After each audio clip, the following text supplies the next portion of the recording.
we are back with a LockNet special mini-series type of thing that we're doing. I've got Chad Miller, LockNet CEO, with me today. Hi.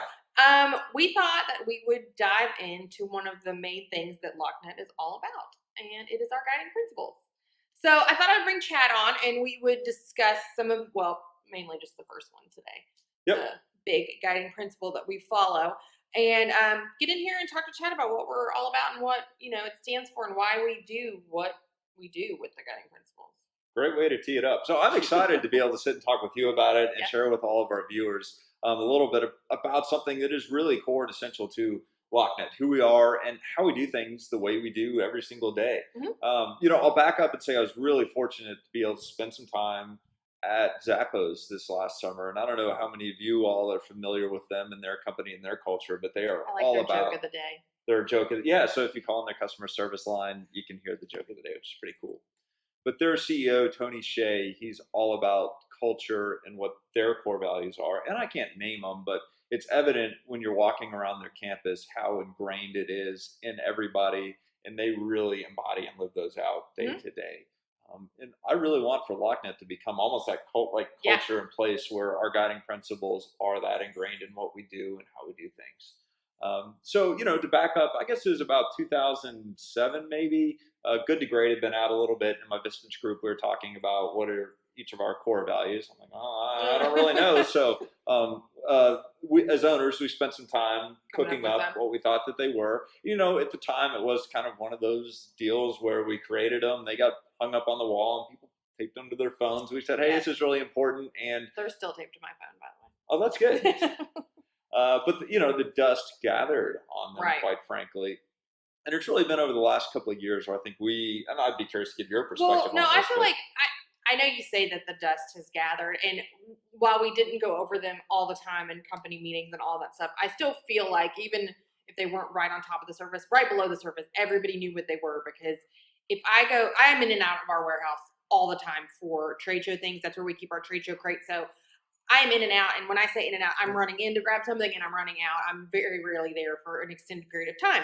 But when I would go over there, Ellie, who is now semi-retired, he would always grab me as soon as I walked in, and he would yell at me, he'd be like, put your glasses on, put your glasses on. And I would get so aggravated because I'm like, Ellie, I'm only here for 30 seconds. I don't need, safety goggles. I look like a dork. I don't want to wear them. And he would be like, no, you have to put them on. Hey, they're in style these days. Yeah, well, so I was styling and profiling in my safety glasses for the whole 30 seconds I was in the warehouse. But it proves to you that, people do pay attention. They know. Yeah. Well, and, it's the same thing for me. When I'm in the door shop, the guys over there will call me out if I don't have steel-toed caps on my shoes or my goggles on. They'll call me out even, it's fantastic because, and we haven't gone through our guiding principles, so I'll do that here in just a moment. But, safety comes first for us, and everybody here knows it and lives it. I love that. And so to get into them a little bit, safety does come first, and my dog Kiwi is making... She's here. Just ignore her. She's fine. Is she fine? Yeah, she's fine. No, it's fine.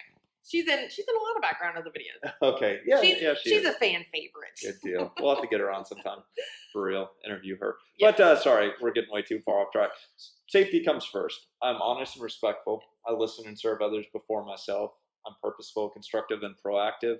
I focus on efficiency and continuous improvement, and I embrace problems with a positive attitude. And those are our guiding principles. And if you know them all at company meetings, we have fun with that, don't we? Sometimes Chad will give you a little bonus if you are willing to stand up and recite them in front of everybody. And we had Aaron Birchman a few company meetings ago, got up in front of the whole company. He sang them. Yeah, and played the ukulele. It was amazing. Awesome. He did great, so good job, Aaron. I forgot what I was going to say on that. Sorry, I interrupted. We were talking about safety comes first and how... Oh, yeah. So, you just went over all the guiding principles. Yeah, and quick comment on those. We designed them in a very specific way and in a very specific order. And so that the top of the list always trumps anything below the list. If you ever get into a situation where you have to question, how do I behave or how do I act? We want you to always follow all of those, but... There could be, safety comes first. So if we're walking somewhere and I realize something's about to fall and hit you on the head, I'd like to choose to be not so respectful and shove you out of the way. Which would be okay. I would give you props for saving my life as opposed to being like, excuse me, let me try to get you out of the way. Could you be a little nicer next time?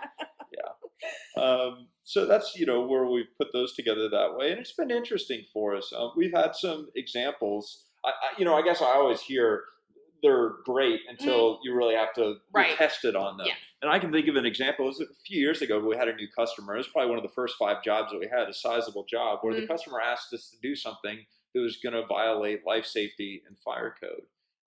And shout out to Elise Miller here in business She. development who handled it really well. But we had to go back to the customer and respectfully say, "I'm really sorry, we can't do this." And we were able to work with them Mhm. to devise an alternate solution. But the hardware they were requesting and the way they wanted it installed simply it violated those codes, and it's just something that we won't do. Yeah. Well, I think that's.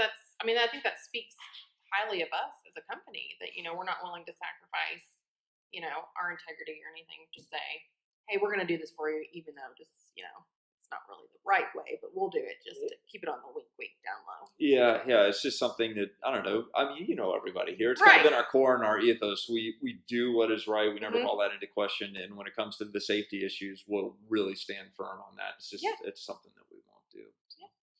That is our first one. We plan to actually dive into all of them in this little mini series, Yeah. but we don't want to ramble on and on today because we know you guys have more things to do than watch us. So if you have any questions or comments, you can always leave them in the comment boxes down below, or you can email me directly at whitneyd@locknet.com. You can email chadm@locknet.com. I'm sure you wouldn't mind getting a couple emails. Yeah, anytime. I If you have any welcome it. questions, I'll link to some of our articles and our blog and website that really talks about our guiding principles and all that stuff, so you guys can dig in more if you're interested in anything like that. Other than that, I think that about does it. I think that wraps it up for today. Yeah, we'll dive into some more next time. And thanks for taking the time with Yeah, me today. thanks for being here. All right, guys, thanks for watching, and we hope you tune in next time. Bye. See ya.